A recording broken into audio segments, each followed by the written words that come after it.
بسم الله الرحمن الرحيم الحمد لله والصلاة والسلام على رسول الله وعلى آله وصحبه ومن السلام عليكم ورحمة الله وبركاته. Welcome to our class of akhlaq. Today inshallah we'll discuss the akhlaq of the Muslim with his wife and the akhlaq of the Muslimah with her husband. After we spoke about the akhlaq of the Muslim with Allah subhanahu wa ta'ala and the akhlaq of the Muslim with himself, the akhlaq of the Muslim with his parents and with his children, now we're moving to another important relation, which is the marriage between the husband and the wife. Today inshallah we'll start with the Islamic ruling on marriage, and then the nature of marriage, and then we'll speak about the husband, and then we'll speak about the wife, and we'll conclude inshallah after that. Now, if you noticed, when we discuss marriage and the ruling of marriage, we say that it is a contract. Marriage is a contract. And Allah subhanahu wa ta'ala mentioned that in the Quran. وَأَخَذْنَا مِنْكُمْ مِيثَاقًا غَلِيظًا. It's not only contract, it's a covenant. And it's not any regular covenant, it's solemn covenant. That's what Allah subhanahu wa ta'ala has mentioned in the Quran.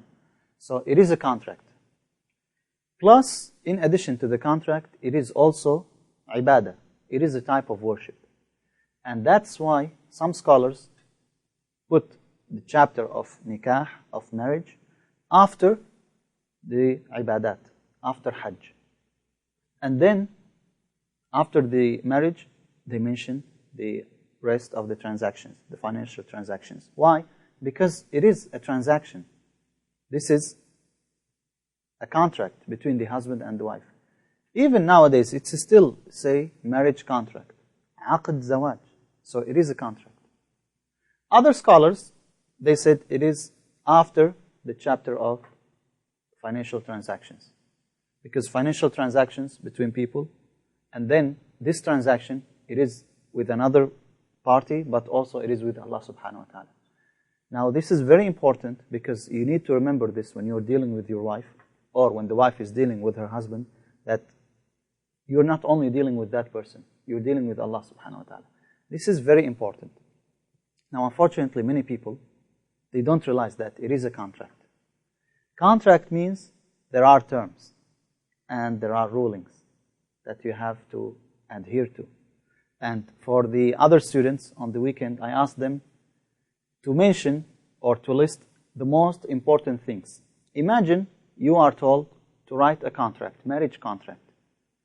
What would be the exemplary, the perfect terms for this contract? What would you like to add for both parties?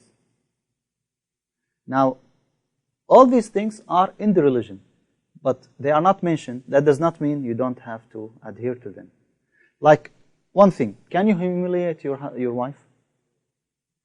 Can you humiliate her?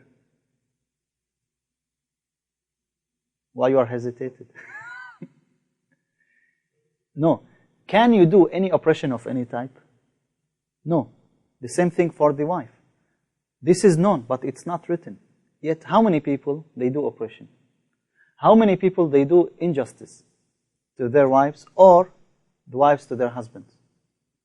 So, why don't we remember that when there is an issue between the husband and the wife? Allah subhanahu wa ta'ala says, وَلَهُنَّ مِثْلُ الَّذِي عَلَيْهِنَّ بِالْمَعْرُوفِ. They have rights the same as they have obligations. But then Allah subhanahu wa ta'ala said, وَلِلْرِجَالِ عَلَيْهِنَّ دَرَجَةً. And there is a higher degree for men. So, if you were told to write a contract, what would be the best terms to be written that you want every husband and wife to remember? Yes? To obey Allah and fear Him. That's good, but that's general, very general statement. We need few things specific, because every husband and every wife would say, I obey Allah subhanahu wa ta'ala. Actually, she may accuse the husband that because of him she cannot obey Allah subhanahu wa ta'ala. Yes. Mutual respect. That's good, and that's also important. But how? Yes.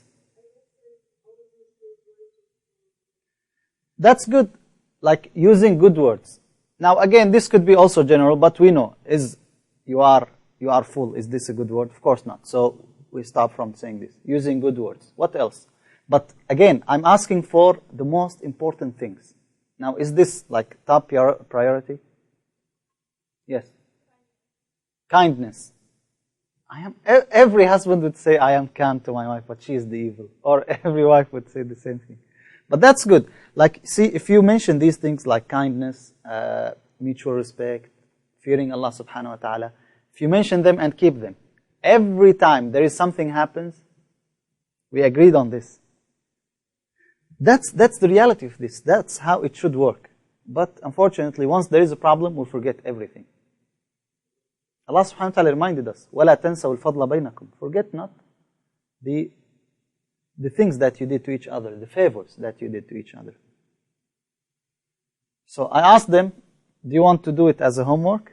I asked them to mention 5 things, 5 important terms. Like my friend, to him, food was very important.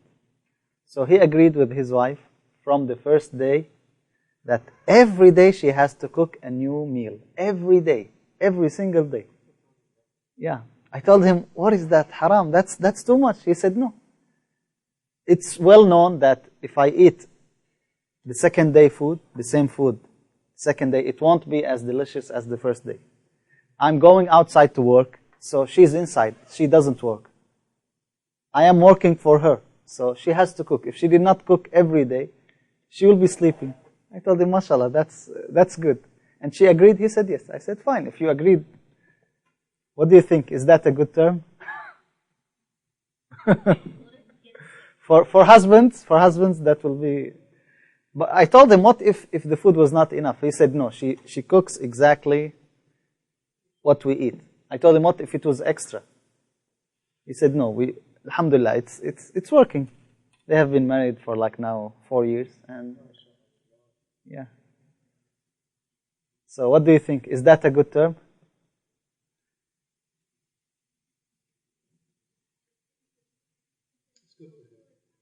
Yes.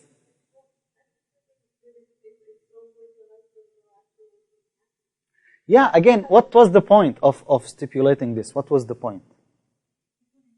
It's important to him. You know, that's why I really like what Shuraih, rahimahullah, said, the judge. When he was married, he asked, what do you like? What things do you like? So, or actually, his wife told him that. Though he was judge, but his wife was a wise woman. So she asked him, what things do you like? So I will do them. And what things you don't like? So I'll avoid them. If we did not agree from the beginning on things, how do I know that you don't like this? I may do it. But if we did not agree, it may happen. And that's why there are many problems. If we worked a little bit before marriage, everything would be okay. As long as you please Allah subhanahu wa ta'ala and pleased, that's good, but it doesn't work this way also. Why? Because she may please Allah subhanahu wa ta'ala at the expense of your time, of lots of things. Why is this a problem? Because we don't have the correct balance. I'll give you an example. Every time you come home, she's reading Quran, or she's praying. You want to talk to her, she's reading Quran. Isn't she pleasing Allah subhanahu wa ta'ala? Would you like that? See, you cannot accept this term, like, as long as you are pleasing Allah subhanahu wa ta'ala, I'm pleased with you. Right? That's why it's really, imagine like we want to do this project, really. We want to give like the exemplary marriage contract from AREES students. Why not? Why not? But that's not the problem. The problem, who will listen to these terms and apply them? Yes. Yes, again, you have to agree. You have to agree. If you did not agree, then there is no point of mentioning these terms. However, there are terms that, regardless whether you agree or you don't agree, they have to be there. For instance, can the husband force his wife to work? He cannot.